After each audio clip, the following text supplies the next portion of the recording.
You are about to hear the story of an Iraqi war vet who suffered terrifying nightmares.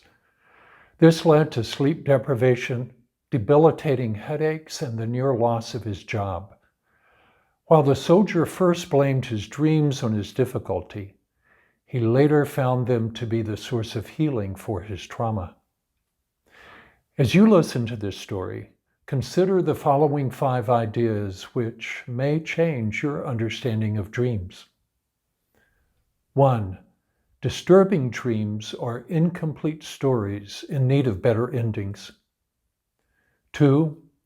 It's possible to go back into a dream once awake and complete what's unfinished. This can entail turning towards threatening dream figures to discover why they're chasing us. 3. To benefit from frightening dreams, we must first establish a feeling of safety within ourselves. 4. PTSD can be caused not only by events which overwhelm us with fear, but we can also be traumatized by violating our conscience and thus haunted by severe shame.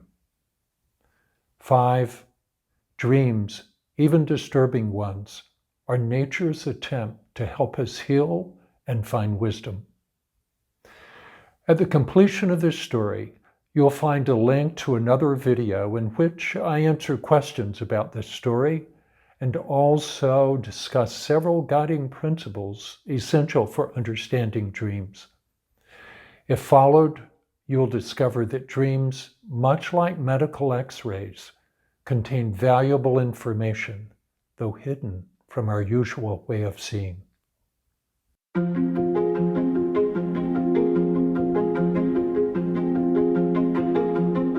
I'm not trained to defuse bombs, at least not the kind left by terrorists in public places. But I've sometimes come across them in humans, ticking time bombs ready to explode. And no one knows how many days, hours, or minutes remain on the clock. I had a foreboding that I had come upon such a person when a man walked into my office. He had come to me because I'm a body worker, a rolfer, someone who's able to go deeper than traditional massage and release tightly bound tissue. His headaches were beyond belief, he said, and as evidence, he told me that he had missed so many days at work that he feared he would lose his job. I approached him cautiously and carefully, for I sensed he was not accustomed to being touched, at least not by another man. He was athletic and tough like a mixed martial artist, plenty of tattoos and bulging muscle. I sensed that he had come to me as a last resort. He mistrusted doctors, he said, and the admission of needing help made him uneasy. I did my work well. He left each session relieved, but within 24 hours his headaches returned as furious as ever. This went on for several weeks. Because I'm also trained as a psychologist, I knew that there was more to the story than I carried tension in my neck. But I felt unease in my own body whenever I thought of inquiring about the man's personal life. In fact, I had a premonition that if I spoke too soon of anything personal, he might jump off the table and rush out the door. Ironically, the more physically relaxed he became in each session, the more I sensed a mounting tension in him emotionally. Often he would end the session early, announcing, "I've had enough." Then off he would go, barely saying another word. I decided to wait, not push, and let nature take its course. I felt that every moment of respectful silence I gave him strengthened an unspoken bond between us, allowing him to build trust.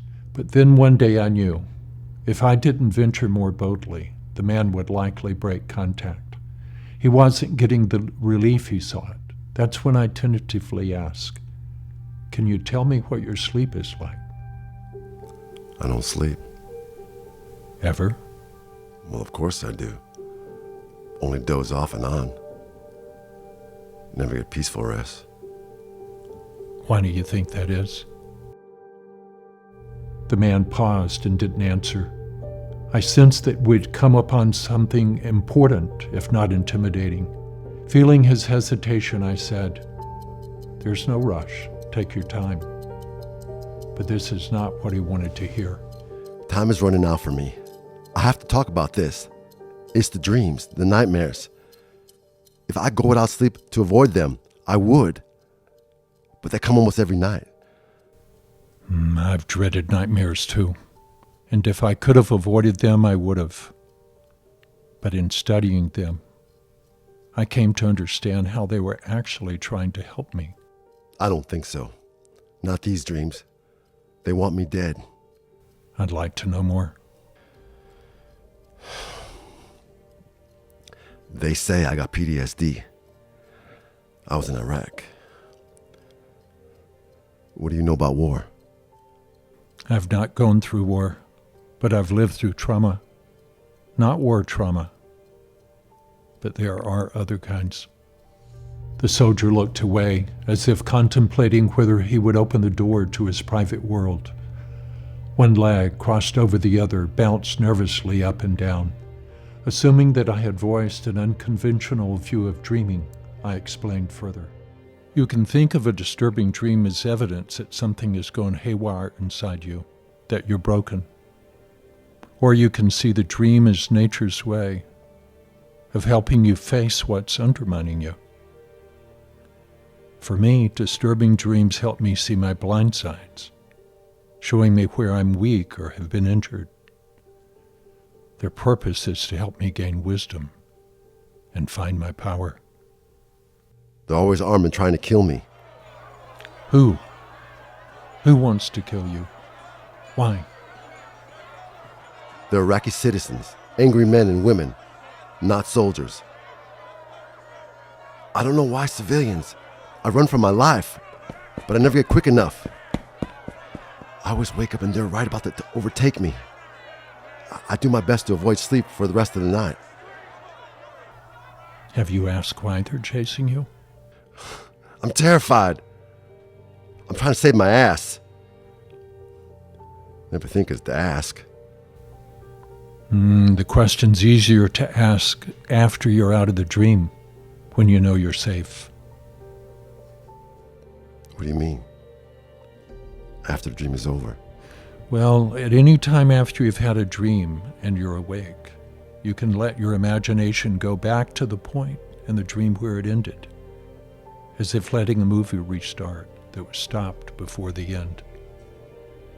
You can pose questions and let your imagination give you an idea of what someone in your dream would say.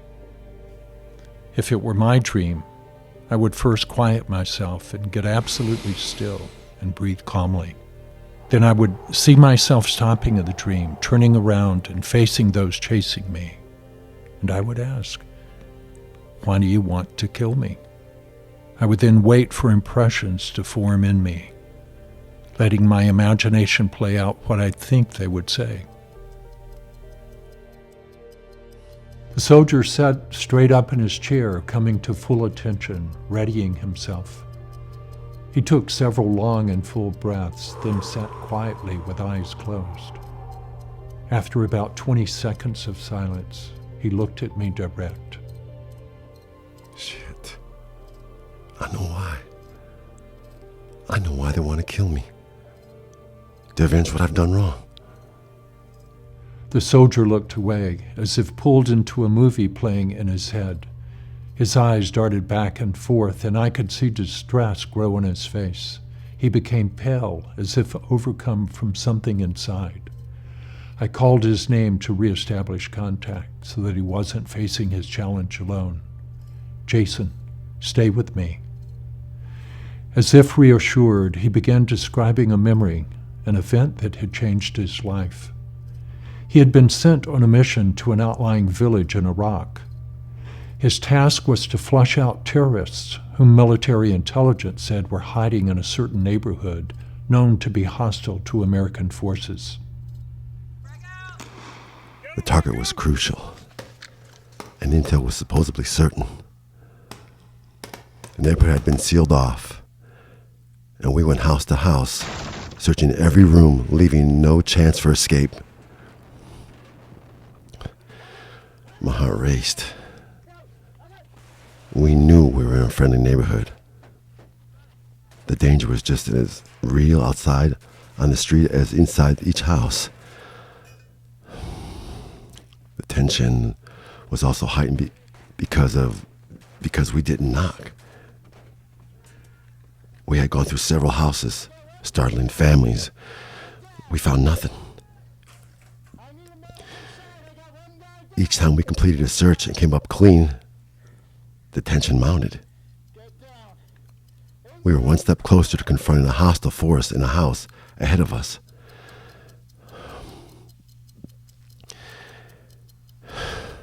It was my turn to bust in first. I pushed strong and sudden, causing the door crashing up against the inside of the wall. I entered with my weapons drawn, ready for screams or worse. Instead, I found a young, startled woman in her 20s, sitting at the far end of the room in front of the TV. Our eyes locked onto one another and didn't move. Everything was intensely still, though I could hear music and see light from the TV flashing in a dark room. We were stuck in each other's world, both alarmed, both fearing for our lives. I had frightened her, but she had shocked me too. I didn't expect to find a woman so innocent, the way a deer is when it's caught in the headlights. She was just sitting there, all alone, and her face was so tender. My partner had already shouted in Arabic for the woman to freeze. Tawquat, Tawquat. For a moment, she remained frozen, locked eye to eye with me as I stood across from her, armed and rising above her as she sat on the rug below me. I don't know how long I stood there not moving. Probably only a second or two. But it seemed timeless. But this abruptly changed. She bolted up, crying out, and she raced towards another room. On pure instincts, I fired, dropping her to the floor.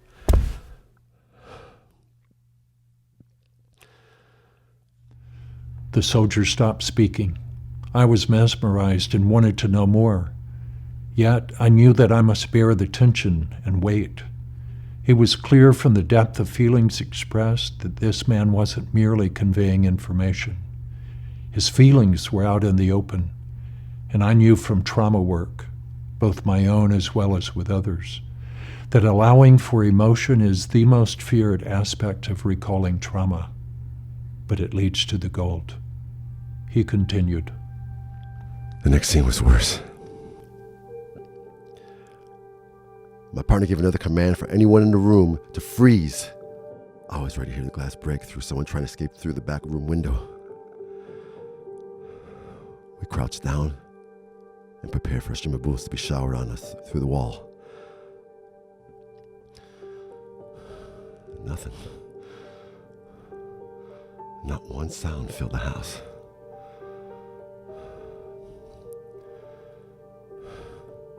Except the cry of the baby.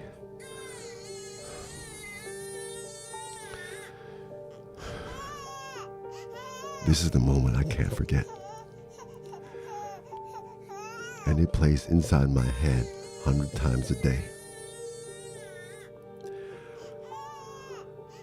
I'm on the floor for cover. Me and my partner are frozen still, ready for anything. There's total silence. Except for the baby. But then I sense movement. I look across the room and see the lifeless body of the mother. Blood seeping out of her. It's the only thing that moves. And it slowly, silently spreads reaching towards the room where the baby calls for its mother. The soldier leaned forward and covered his face with his hands. The confession had been an ordeal for him. He needed time to take in what he had just done, not the killing he had now confessed. No, I presume that in keeping with military protocol, he had been debriefed and had recounted all the details. What he needed now was time to take in his new vulnerability.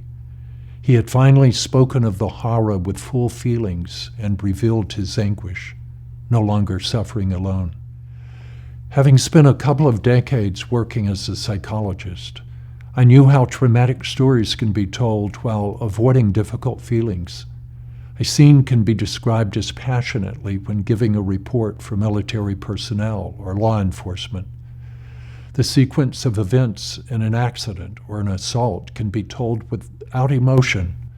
I've even witnessed victims and perpetrators describing horrific abuse while smiling, a sure defense against the sobering feelings of grief, rage, or shame. Maintaining emotional distance protects us against overwhelming vulnerability, but it also delays the completion of a story that needs an ending. Not just the telling of the last scene, but rather finding the missing emotional piece that leads to resolution. After a long silence, the soldier looked up at me and brought the story to a close. That's why they want to kill me. The ones chase me in my dreams.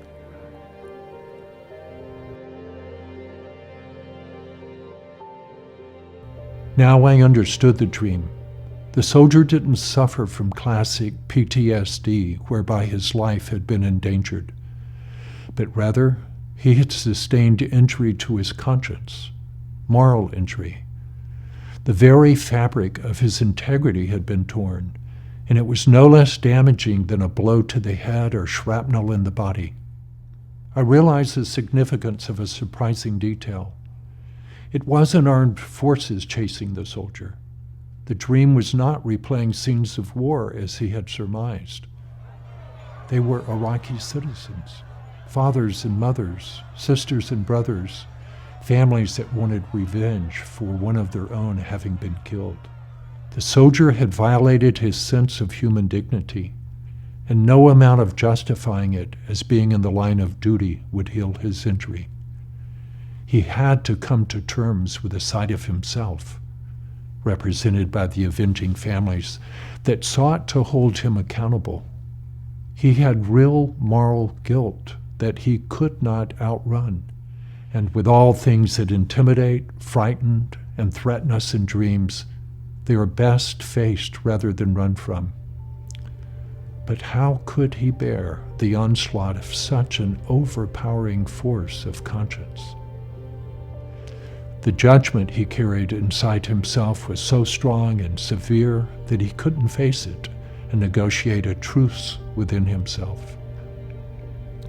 Without sufficient courage and compassion to face his inner judgment, the soldier's only option was to run, an act which only further divided him. As I've seen countless times, whatever we run from ends up chasing us, as if demanding a meeting. Seen from this perspective, the dream was trying to heal a great divide in the man. As the soldier sat before me in silence, caught in his dilemma, I considered how nightmares are uncompleted stories. A dreamer responds to danger in a way that fails to solve the problem. In repetitious nightmares, we see this all the more clearly. An attack occurs and the dreamer fights, perhaps even kills the assailant, yet the conflict resumes again in another dream.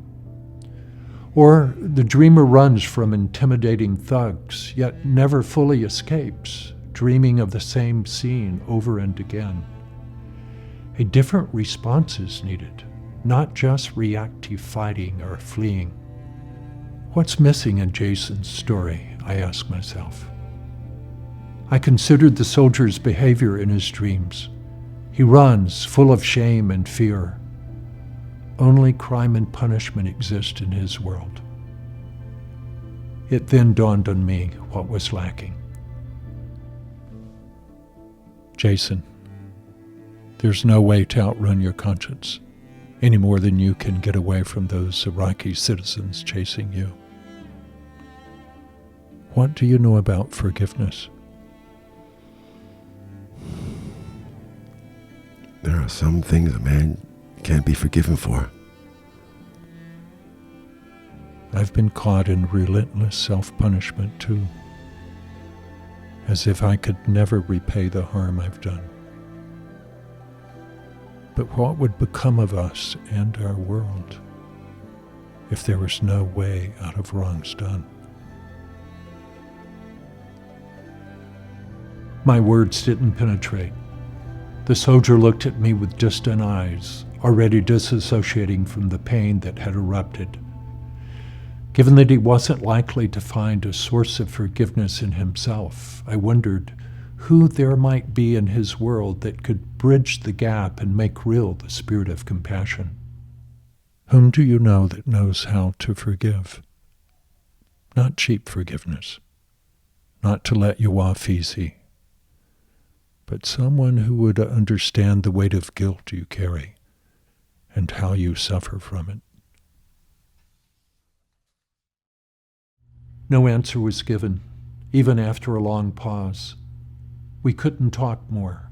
Our time had come to an end, and there was no apparent solution in sight. The soldier stood to leave. I wasn't sure I would ever see him again. People facing far less serious challenges have been spooked after telling their nightmares, never wanting to speak of them again. I wasn't sure he would continue, but his frankness and honesty told me he had the capacity to do the work that the dream called for.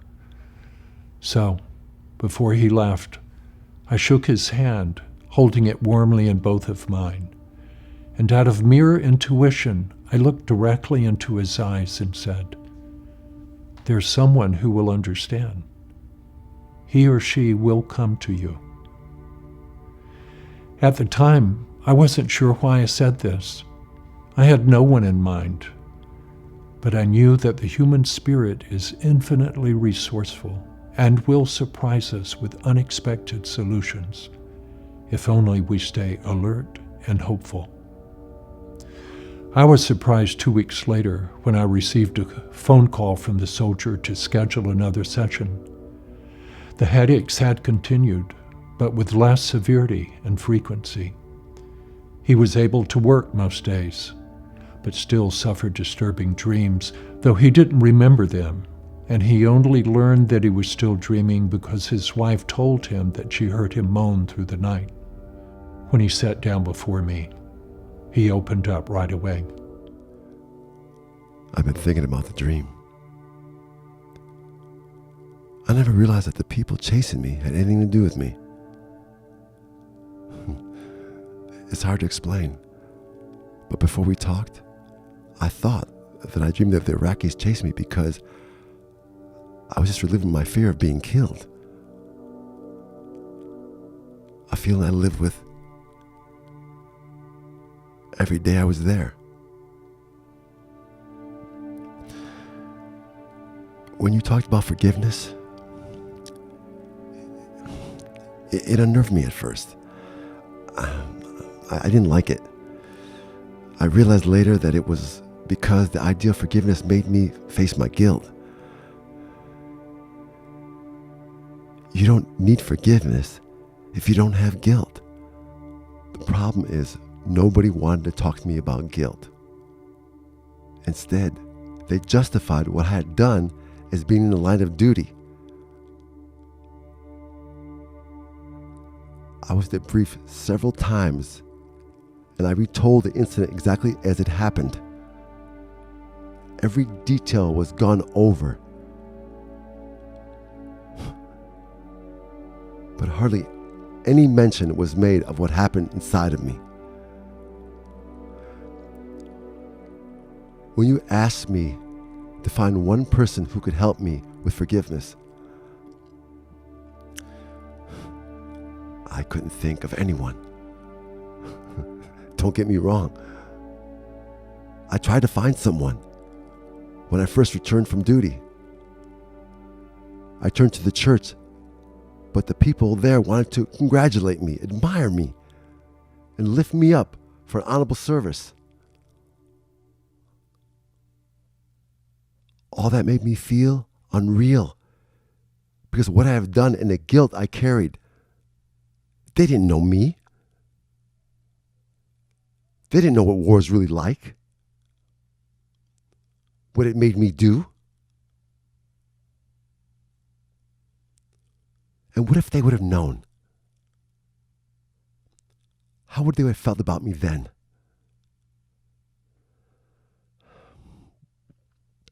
After a time, it all seemed like a charade. I couldn't go there anymore. And you were left alone with your guilt.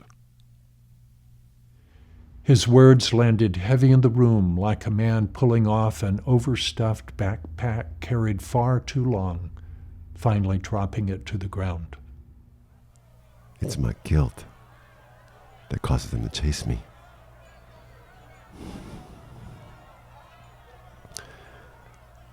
And there's only one person I know that can help me. You were right. She came to me. When I realized that I was running from my shame, I realized why you told me to find someone. Because once I turned and saw how much guilt I carry, I could see that it was bigger than me. It was late at night shortly after we talked. My wife had gone to bed, and I was up late dreading sleep. Your comment came to mind. He or she will come to you. I felt my grandmother's presence in the room. Which grandmother? And is she still alive? She's my mom's mom. She lives in Kentucky, a couple days' drive. Why her, do you think? She was always fair to me when I was a child. But she never let me off the hook either. I remember that she had me set things right if I had done something wrong. But she was always kind about it. We were close, still are. I was her first grandchild, and we had a lot of time together. She was a big contrast to my grandfather. He was distant and could be harsh, but she never was. What brought her to mind?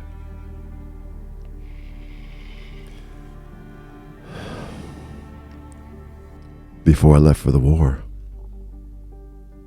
I went to visit her. Not sure if I ever would see her again. We spent a couple days together on her farm. Just she and me. My grandfather had passed away years before. We were having lunch. It was my last day there. I was about to leave. She reached across the table, took my hand in both her hands. She got real still and looked into my eyes. She waited for me to give her all my attention. I got really quiet, and then she said, "War changes men, Jason. Not only for what the other side will do to you, but for what war will do to you." My grandfather came back from the war, and I'm told that he was never the same. I only knew him afterwards. For me, he was always distant, but I guess for her, she had seen him change. What did her words mean to you? I think she knew what I was in for, more than I realized. She didn't want me walking into war naively. I'm sure she would have preferred that I not go, given how war had changed my grandfather, but she never would have stood in my way. She spoke to me because she didn't want me to go into combat foolishly. There was something about war itself that would change me, And she knew it. And she wanted to face it with me and stop me from getting caught up in all this idealistic patriotism. She took war seriously, the damage that it can do.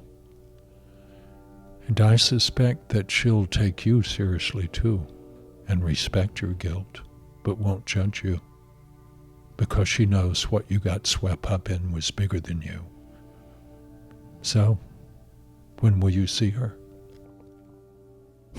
As soon as possible. Weeks went by.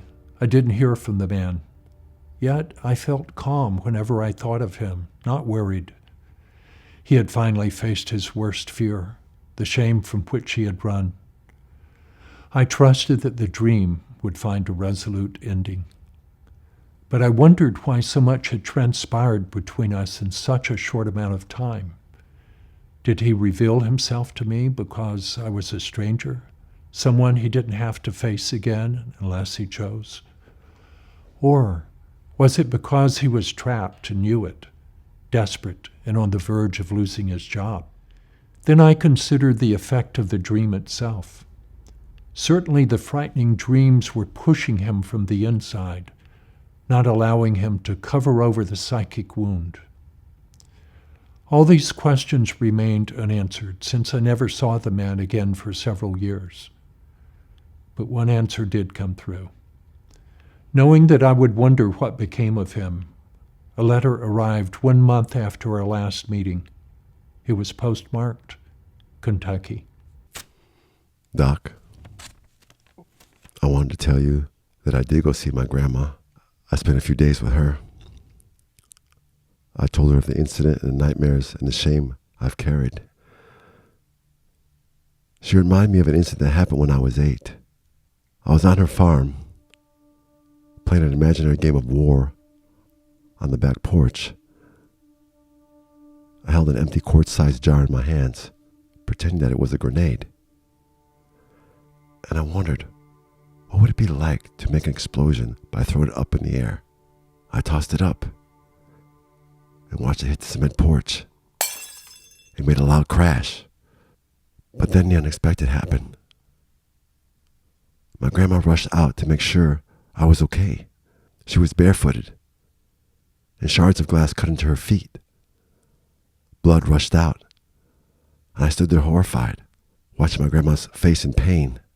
I was frozen in with fear of punishment and shame for what I've done. I heard the person who of all people was the kindest to me and really loved me.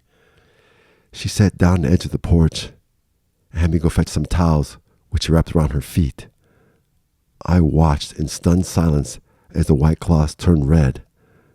She then went inside and bandaged herself. Then she called me in and sat me down. I had forgotten the details of the story, so she had to remind me. You've got a heavy feeling inside, don't you, Bimmer? Her pet name for me as a boy. You feel ashamed for hurting your grandma. And I know you feel sad and afraid.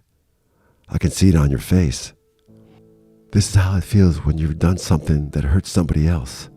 But I want to warn you. These bad feelings will take you off into the woods and keep you there for a long time if you don't tell somebody. She held my face in her hand as she gazed into my eyes and she said, "Look at me, Bim." When I saw her kind eyes, I burst out crying, and she held me in her arms, forgiving me.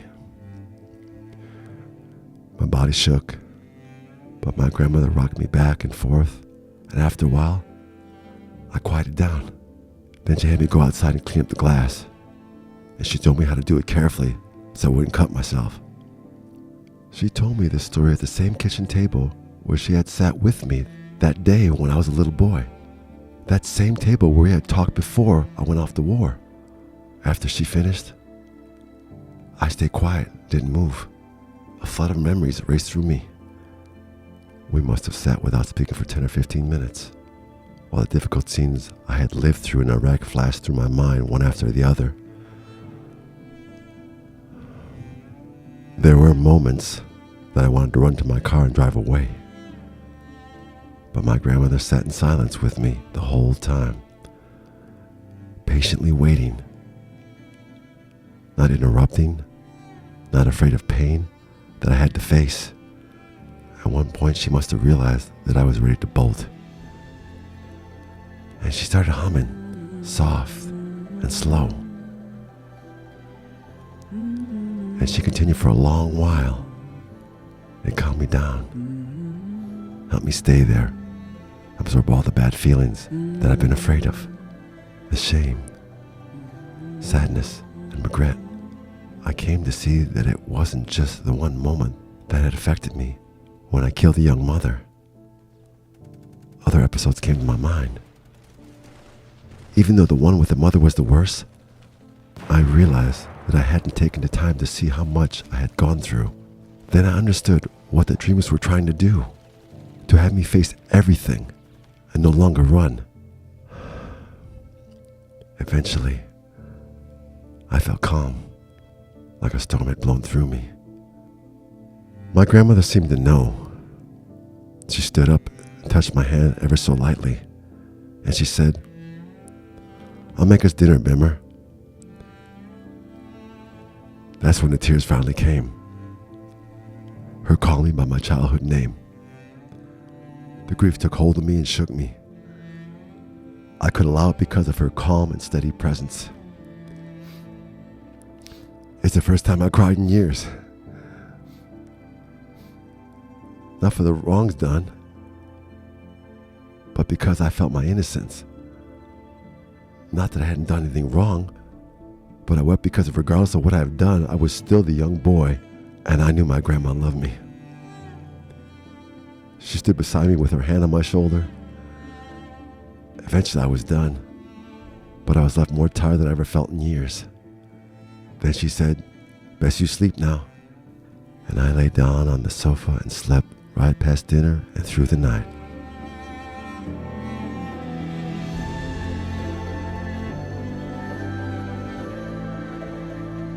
The nightmare stopped.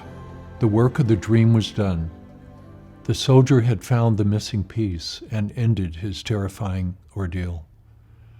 By securing his connection to love, he was able to face his conscience. I was moved by this man's courage. He had to do exactly the opposite of what he had been trained to do as a soldier.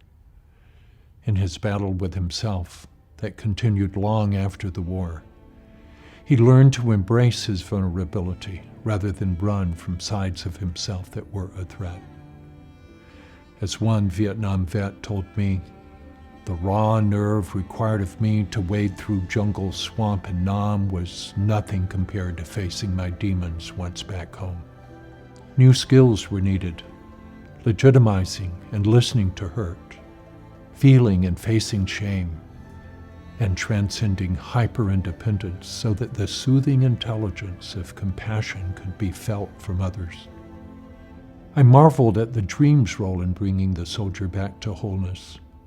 The nightmare's unnerving persistence would not leave him alone. Seen from a conventional perspective, the disruptive dreams were a disorder in and of themselves. After all, they were depriving him of sleep. And if the soldier could have found a treatment that would have stopped them, he certainly would have done so. But at what cost? Would he have ever known the depth of love and forgiveness that he found, had his dreams not brought him to face his shame? Even though Jason had considered the nightmares to be the source of his problem, were they not actually nature's attempt to provide a cure? In retrospect, the dreams appear to have been an evolutionary force, insisting that he not cover over injury and thus cut himself off from a fully lived life. I've seen this happen countless times. A sexual violation results in the loss of eroticism, or emotional abuse endured as a child leads to passivity in the face of mistreatment later in adulthood. But nature pushes the victim, sometimes even years later, not to remain victimized. Dreams bring the sufferer face to face with the very thing in need of confronting. And for what purpose? Is it not because nature insists that we have all of our power available for facing the challenges of life? And to engage in life fully, we must not cut off and run from any experience that leaves us weak or small. Difficult dreams help us face what is difficult. And in so doing, we become strong and resilient. If we do not understand the dream's intention in bringing us face to face with difficulty, we overlook vital information as much as a physician would if she failed to study the X-rays of her patients. To the astute observer, dreams are the MRIs of the soul, showing us where and how we suffer, and where and how we might become strong. If we would use our dreams the way would-be pilots use their challenges and defeats in a flight simulator, which are purposely designed to expose their blind sides, then we would be at a great advantage. We would bring understanding to all our frightened or overly aggressive behavior in our dreams. We would learn from our ineffective actions, which only keep bad dreams repeating themselves.